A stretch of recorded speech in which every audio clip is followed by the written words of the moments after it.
देख रहे हैं सिटी इंडिया न्यूज़ चैनल, हक की आवाज़।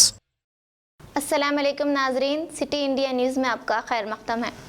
नाजरीन, आज 11 नवंबर है और आज ही के दिन मुल्क के मुहिब्बे वतन और अजीम मुजाहिद आज़ादी और मुल्क के मेमार मौलाना अबुल कलाम आज़ाद की यौम पैदाइश है।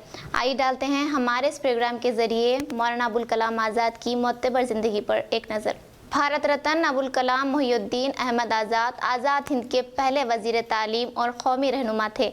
मौलाना अबुल कलाम आज़ाद का असल नाम मुहिउद्दीन अहमद था। इनके वालिद बुजुर्गवार मोहम्मद खैरुद्दीन इन्हें फ़िरोज़ बख़त के नाम से पुकारते थे। मौलाना 11 नवंबर 1888 को मक्का मुअज़्ज़मा में पैदा हुए। वालिदा का ताल्लुक़ मदीने से था। सिलसिला नसब शेख जमालुद्दीन अफ़गानी से मिलता है, जो अकबर आज़म के अहद में हिंदुस्तान आए और यहीं मुस्तक़िल सकूनत अख्तियार कर ली। मौलाना की ज़हनी सलाहियतों का अंदाज़ा इससे होता है कि उन्होंने 15 साल की उम्र में माहवार जरीदा लिसानुल सदिक़ जारी किया, जिसकी मौलाना अल्ताफ़ हुसैन हाली ने भी बड़ी तारीफ़ की।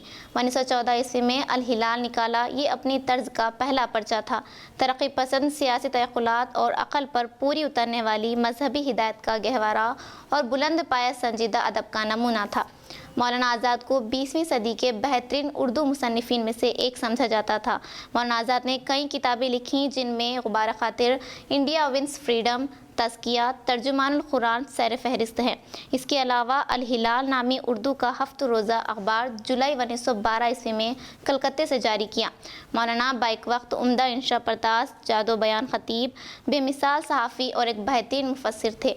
अगरचे मौलाना सियासी मसलक में ऑल इंडिया कांग्रेस के हमनवा थे, लेकिन उनके दिल में मुसलमानों का दर्द ज़रूर था।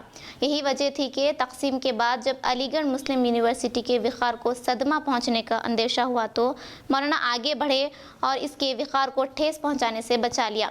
भारत की सियासत में मशहूर, मारूफ और मकबूल नामों में से मौलाना आज़ाद का नाम था। भारत के अजीम लीडरों में मौलाना का शुमार होता था। Indian national Congress working committee के लीडर के ओहदे के साथ साथ पार्टी के कौमी सदर भी कई मरतबा मुंतखब हुए। मौलाना आज़ाद महात्मा गांधी के सबसे बाएतमाद रफ़ीक़ों में से थे। वो एक सच्चे मुहिब्बे वतन थे। इनके आगे वतन की मोहब्बत बहुत अहमियत की हामिल थी। बतौर सदर कांग्रेस उन्होंने हिंदुस्तान छोड़ दो तहरीक की क़यादत की और ये तहरीक इतनी कामयाब हुई कि उसी वक्त से अंग्रेज़ों ने इस मुल्क को छोड़ने का इरादा कर लिया था। मौलाना ने मोहम्मद अली जिन्ना की 2 मुल्क की पॉलिसी की सख्त मुखालिफत की और बंटवारे के वक्त मुल्क भर में घूम कर मुसलमानों को पाकिस्तान जाने से रोका। उन्होंने तारीख़ी जामे मस्जिद के मेंबर मुसलमानों को मुखातिब करते हुए कहा था कि हम अपने शानदार माजी को इस तरह छोड़कर नहीं जा सकते। ये मुल्क हमारा है और हम इसी में रहेंगे। और ये भी कहा था कि अगर आसमान से एक फ़रिश्ता उतर कर मुझसे कहे कि तुम अपने मुल्क की एक मुट्ठी खाक दे दो, मैं तुम्हें जन्नत दूंगा, तो मैं इनकार कर दूंगा। मुल्क की आज़ादी के बाद मौलाना आज़ाद वज़ारत उज़्मा के लिए कई कांग्रेस लीडरों की पहली पसंद थे, लेकिन जवाहरलाल नेहरू को वज़ीर आज़म बनाए जाने के बाद इन्हें तालीम का क़लमदान दिया गया। मुल्क के तालीमी निज़ाम की वो बुनियाद डाली कि आज भी मुल्क का तालीमी ढांचा इसी बुनियाद पर मजबूती के साथ खड़ा है। अपने दौर वज़रात में उन्होंने यूनिवर्सिटी ग्रांट कमीशन क़ायम किया, Indian institute of science and technology का क़याम अमल में लाया और ख़वातीन की तालीम के लिए ठोस पॉलिसियाँ मुतारुफ़ की। बहसत मजमूई मौलाना आज़ाद ने मुल्क की आज़ादी से कब्ल और मुल्क की आज़ादी के बाद मुल्क की तामीर और तौसी में बहुत ही अहम रोल अदा किया, जिसके अवज़ में इन्हें बाद अज़ मर्ग मुल्क के सबसे बड़े शहरी अवार्ड भारत रत्न से नवाजा गया। तो नाज़रीन, ये था मुल्क के अजीम सपूत भारत रत्न अबुल कलाम आज़ाद को सिटी इंडिया न्यूज़ का खराज।